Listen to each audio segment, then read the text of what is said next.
land, air, sea, cyber, and space. We've reaffirmed that our Article 5 commitment is sacred, and an attack on one is an attack on all, and we will defend every inch of NATO territory. Every inch of NATO territory. For our part, the United States is doing exactly what I said we would do if Putin invaded. Enhance our force posture in Europe.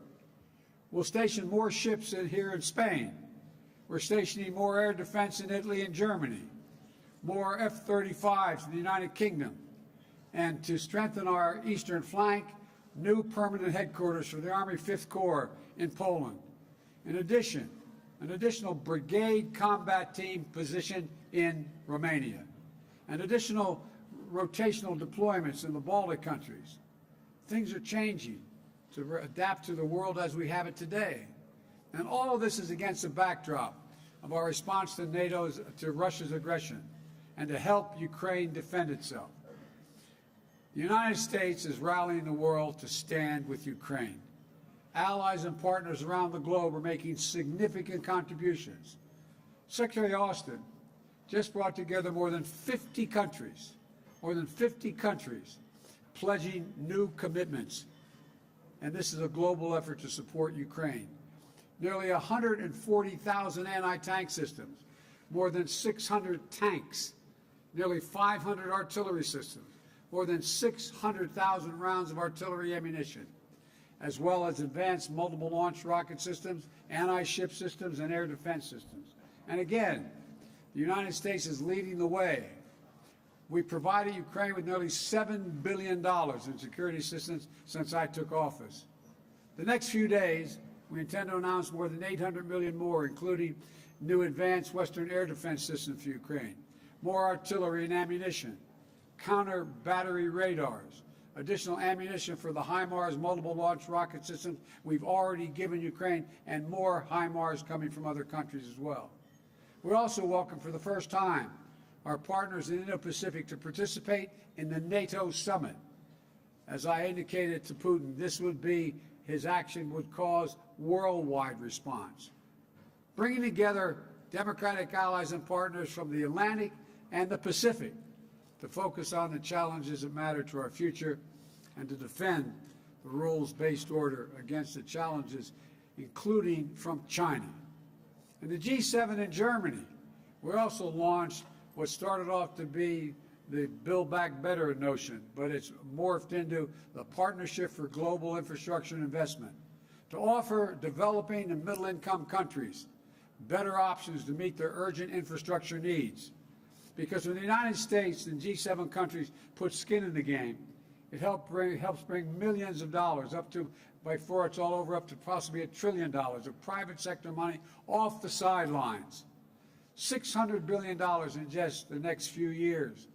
Unlike China, these projects will be done transparently and with very high standards. For example, the U.S. government just facilitated a new partnership between two American firms and the government of Angola to invest $2 billion building a significant solar project in Angola. It's a partnership to help Angola meet its climate goals and energy needs while creating new markets for American technologies and good jobs in Angola. As you heard me say before, when I think climate, I think jobs. And the G7 also said we'd work together to take on China's abusive and coercive trade practices and rid our supply chains of products made with forced labor. We task our teams to work on the details of the price cap on Russian oil to drive down Putin's revenues without hurting Americans and others at the gas pump. We'll seek to use the funds from the tariffs on Russian goods to help Ukraine rebuild. We've committed more than $4.5 billion, more than half of that from the United States, to address food insecurity and the immediate crisis caused by the Russian war. At every step of this trip, we set down a marker of unity, determination, and deep capabilities of the democratic nations of the world to do what need be done.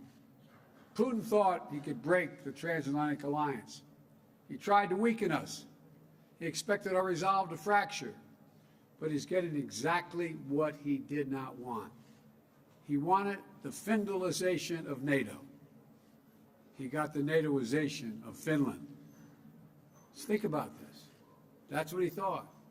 Now NATO and Sweden are closer than ever to joining, and this will occur. We're more united than ever.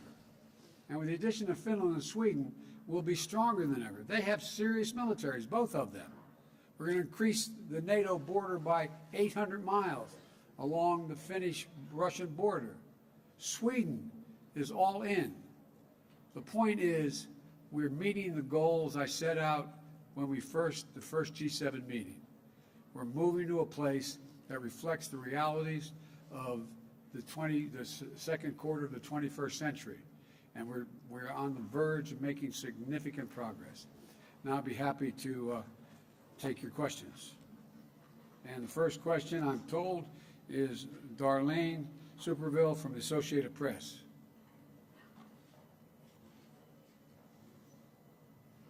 Thank you, Mr. President. 2 questions, please. Of course. America is back was your motto at the first NATO summit last year, and you've come to this summit here and the one in Germany after the U.S. Supreme Court overturned constitutional protections for abortion, after the shootings in Buffalo and Texas, at a time of record inflation, and as new polling this week shows that 85% of the U.S. public thinks the country is going in the wrong direction. How do you explain this to those people who feel the country is going in the wrong direction, including some of the leaders you've been meeting with this week, who think that when you put all of this together, it amounts to an America that is going backward? They do not think that. You haven't found one person, one world leader to say America's going backwards. America's better positioned to lead the world than we ever have been. We have the strongest economy in the world. Our inflation rates are lower than other nations in the world. The one thing that has been destabilizing is the outrageous behavior of the Supreme Court of the United States in overruling not only Roe v. Wade, but essentially challenging the right to privacy. We've been a leader in the world in terms of personal rights and privacy rights, and it is a mistake, in my view, for the Supreme Court to do what it did. But I have not seen anyone come up to me do anything other than, nor have you heard them say anything other than, thank you for America's leadership. You've changed the dynamic of NATO and the G7. So I can understand why the American people are frustrated because of what the Supreme Court did. I can understand why the American people are frustrated because of inflation. But inflation is higher in almost every other country. Prices of the pump are higher in almost every other country. We're better positioned to deal with this than anyone, but we have a way to go. And the Supreme Court, we have to change that decision by codifying Roe v. Wade. There were some comments by some of your counterparts after the U.S. Supreme Court ruling. But my second question is, G7 leaders this week pledged to support Ukraine, quote, for as long as it takes. And I'm wondering if you would explain what that means to the American people, for as long as it takes. Does it mean indefinite support from the United States for Ukraine, or will there come a time when you have to say to President Zelensky that the United States cannot support his country any longer? Thank you. We are going to support Ukraine as long as it takes. Look at the impact that the war on Ukraine has had on Russia. They've had to renege on their national debt for the first time since the beginning, almost well over 100 years. They've lost 15 years of the gains they made in terms of their economy. They're in a situation where they're having trouble because of my imposition of dealing with what can be exported to Russia in terms of technology. They can't even, they're going to have trouble maintaining oil production because they don't have the technology to do it. They need American technology. And they're also in a similar situation in terms of their weapon systems and some of their military systems. So they're paying a very, very heavy price for this. And just today, Snake Island is now taken over by the Ukrainians. So we are going to stick with Ukraine, and all of the allies are going to stick with Ukraine as long as it takes to, in fact, make sure that they are not defeated by Ukraine. excuse me, in Ukraine by Russia. And by the way, think of this. Ukraine has already dealt a severe blow to Russia. Russia, in fact, has already lost its international standing. Russia's in a position where the whole world's looking and saying, wait a minute, all this effort, you tried to take the whole country, you tried to take Kyiv, you lost, you've tried to take the Donbass and all of it, you haven't done that yet. The generic point is that we're supplying them with the capacity and the overwhelming courage they've demonstrated that, in fact, they can continue to resist the Russian aggression. And so I don't know how it's going to end, but it will not end with a Russian defeat of Ukraine in Ukraine. I'm supposed to go down the list here. Jim Tankersley, New York Times. Mr. President, thank you. This week, you and the G7 allies introduced a plan for an oil price cap for Russian exports, which is not yet filled out, and obviously is a response to the high price of gasoline in the United States and around the world. Are you confident that that cap would bring down prices for American drivers? And how long is it fair to expect American drivers to continue to pay a premium because of this war? Let me hear this. The second part of the question was, would it bring down the price? Will it bring down prices? And the war has pushed prices up. They could go as high as $200 a barrel, some analysts think. How long is it fair to expect American drivers and drivers around the world to pay that premium for this war? As long as it takes, so Russia cannot, in fact, defeat Ukraine and move beyond Ukraine. This is a critical position for the world. Here we are. Why do we have NATO? I told Putin that, in fact, if he were to move, we would move to strengthen NATO. We would move to strengthen NATO across the board. Look, let me explain the price. I suggested a while ago that what we should consider doing is putting a cap on the amount of money that we would pay for, the world would pay for Russian oil, and that we would not provide, the West provides insurance, would not insure Russian ships carrying oil. We would not provide insurance for them, so they would have great difficulty getting customers. The point is that we've said to them, here's the deal. We're going to allow you to have a profit on what you make, but not the exorbitant prices that you're charging for the oil now. We've delegated a commission, a group of our national security people to sit down and work out that mechanism. We think it can be done. We think it can be done, and it would drive down the price of oil, and it would drive down the price of gasoline as well. In addition, at home, I have also called for changes. I've released 1 million barrels of oil per day from our oil reserve, and in addition to getting other nations to move forward, a total of 240 million barrels of oil to release from the Strategic Petroleum Reserve, number one. Number two, I've asked Congress, would they in fact go and temporarily end the tax on gasoline at the pump? And thirdly, to ask the states to do the same thing. If we do these things, it's estimated we could bring down tomorrow, if Congress agreed and the states agreed, we could bring down the price of oil about $1 a gallon at the pump, in that range. And so we could have immediate relief in terms of the reduction of the elimination of temporary elimination of the gas tax. And so I think there's a lot of things we can do and we will do, but the bottom line is, ultimately, the reason why gas prices are up is because of Russia. Russia. The reason why the food crisis exists is because of Russia. Russia not allowing grain to get out of Ukraine. And so that's the way in which I think we should move, and I think it would have a positive impact on the price at the pump as well. Jordan Fabian, Bloomberg.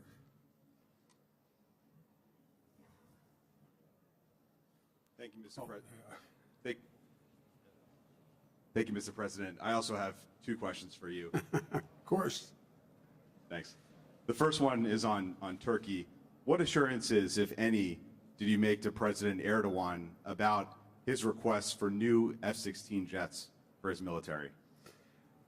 What I said was I said back in December, as you recall, we should sell them the F-16 jets and modernize those jets as well. It's not in our interest not to do that, and I indicated to them that I've not changed my position at all since December. And there was no quid pro quo with that. It was just that we should sell, but I need congressional approval to be able to do that, and I think we can get that. And my second question is on your trip to Saudi Arabia, which is coming up next month. As we just discussed, Americans are paying almost $5 a gallon nationally on average for gas. So do you expect to ask the Crown Prince or the King to increase oil production? And if so, how will you balance that with your desire to hold them accountable for their human rights abuses? Well, first of all, that's not the purpose of the trip. The purpose of the trip, first of all, I'm starting off on that trip in Israel. And the Israelis believe it's really important that I make the trip. In addition to that, what we're trying to do is the G7, it's the Gulf states plus 3. And so I'm sure that it's in Saudi Arabia, but it's not about Saudi Arabia. It's in Saudi Arabia. And so there's no commitment that is being made, or I'm not even sure. I guess I will see the King and the Crown Prince, but that's not the meeting I'm going to. They'll be part of a much larger meeting. And what we're talking about in dealing with that trip is that before I go, I'm, as I said, going to Israel to meet with the Israeli leaders to affirm the unbreakable bond Israel and the United States have. And part of the purpose is the trip to the Middle East is to deepen Israel's integration into the region, which I think we're going to be able to do, and which is good for peace and good for Israeli security. And that's why Israel leaders have come out so strongly for my going to Saudi. But the overall piece here is we're also going to try to reduce the deaths and the war that's occurring. I mean, there's a whole range of things that go well beyond anything having to do with Saudi in particular. But if you were to see the Crown Prince or the King, would you ask them to increase oil production? No, I'm not going to ask. I'm going to ask, all the Gulf states are meeting. I've indicated to them that I thought they should be increasing oil production generically, not to the Saudis particularly. And I think I hope we see them in their own interest, concluding that makes sense to do. And, they have real concerns about what's going on in Iran and other places in terms of their security as well, all of them.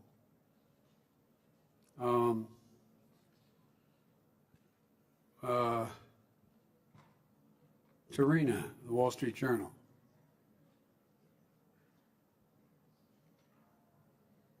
Thank you, Mr. President. I'm going to keep the trend and also ask two questions, if that's okay.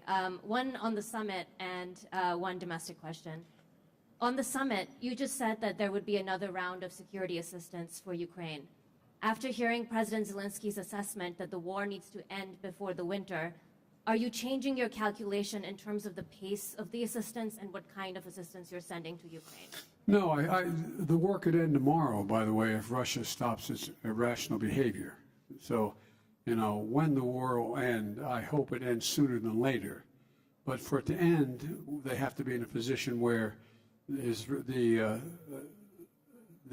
Ukrainians have all that they can reasonably expect, we can reasonably expect to get to them in order to provide for their physical security and their defenses. And so one does not relate to the other. They need it. We're going to be providing another, well, I guess I'll announce it shortly, but another $800 million, in aid for additional weaponry, including, weapons, including air defense system, as well as offensive weapons. I have a whole list I'd be happy to give to you, but that's the next tranche that's going to occur. And on the domestic question, sir, what further specific executive actions are you considering in response to the Roe ruling? And would you declare a public health emergency, as several Democrats are calling on you to do? I'll be happy to go in detail with you on that. I'm having a meeting with a group of governors when I get home on Friday, and I'll have announcements to make then. But the first and foremost thing we should do is make it clear how outrageous this decision was and how much it impacts not just on a woman's right to choose, which is a critical piece, but on privacy generally. And so I'm going to be talking to the governors as to what actions they think I should be taking as well. And but the most important thing to be clear about is we have to change. I believe we have to codify Roe v. Wade in the law, and the way to do that is to make sure the Congress votes to do that. And if the filibuster gets in the way, it's like voting rights. It should be, we provide an exception for this, require an exception to the filibuster for this action to deal with the Supreme Court decision. Hang on, I got one more here. Kelly O'Donnell, NBC. Thank you, Mr. President. Well, you just made some news saying you would support changing the filibuster rules to codify abortion rights broadly across the country. Right to privacy, not just abortion rights, but yes, abortion rights. Can you describe for us, sir, many Americans are grappling with this. What is your sense today about the integrity and the impartiality of the Supreme Court? Should Americans have confidence in the court as an institution? And your views on abortion have evolved in your public life. Are you the best messenger to carry this forward when Democrats, many of them, many progressives, want you to do more? Yeah, I am. I'm the President of the United States of America. That makes me the best messenger. And I really think that it's a serious problem that the court has thrust upon the United States, not just in terms of the right to choose, but in terms of the right to who you can marry, a whole range of issues relating to privacy. And I have written way back a number of law review articles about the 9th Amendment and the 14th Amendment and why the privacy is considered as part of a constitutional guarantee. And they've just wiped it all out. And so I'm the only president they got, and I feel extremely strongly that I'm going to do everything in my power, which I legally can do in terms of executive orders, as well as push the Congress and the public. The bottom line here is, if you care, if the polling data is correct, and you think this decision by the court was an outrage or a significant mistake, vote. Show up and vote. Vote in the off year and vote. That's how we'll change it. All right, guys. No, there's no such thing as a quick one. I'm out of here. Thank you all very much.